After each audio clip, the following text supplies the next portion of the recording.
ئەسباب و پاڵنەرەکان بۆ لەبەرکردنی قورئانی پیرۆز ئەو تەرغیب و هەڵنانانەیە کە هەیە بڵێن لە قورئانی پیرۆز لە فرموودەی پێغەمبەر صلی الله عليه وسلم.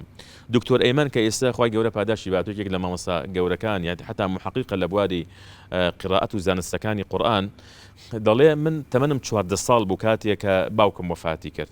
ئەڵێ زۆر غەمبار بووم، یعنی زۆر لەسەر دڵم ناڕەحەت بوو. دەفەرمێت تا ئەو کاتە نزیکەی 36 لاپەڕم لە قورئان لەبەر بوو. يعني لسورة بقرة هتا لا بريسي ششم لبربو دولت شلمان يك دواء أول روج يك مزجوت وكوما مسابرزاني هاو جنجاني كلا مزجوت درس ودور بمنال لنا ولما مستكم دايني شان يقصيب وما كد ليش إلا بيا مكاني أو بوتي رول الشرينة كانم أزانا أو كسيك قرآني بيروز لبركة للروج قيامته خواي جودة تاجر رزكات السرسري دايكو باوكي خواي گەورە ڕێزی لێ ئەنێ ئەزانی ئەو دایک و باوکە چەندی دڵی خۆش دەبێ بۆ مناڵی کاتی کە قورئانی پیرۆز لەبەرەکە. ئەڵێ زۆر هانی داین لەوانە ئەفەرمێ ئیتر چۆنەڵێی بۆ خولیای ئەوەم کە بتوانم هەموو قورئانی پیرۆز لەبەر بکەم و خوای گەورە سوبحانەهو وتەعالە ئەو منەتەی لەگەڵ کردم.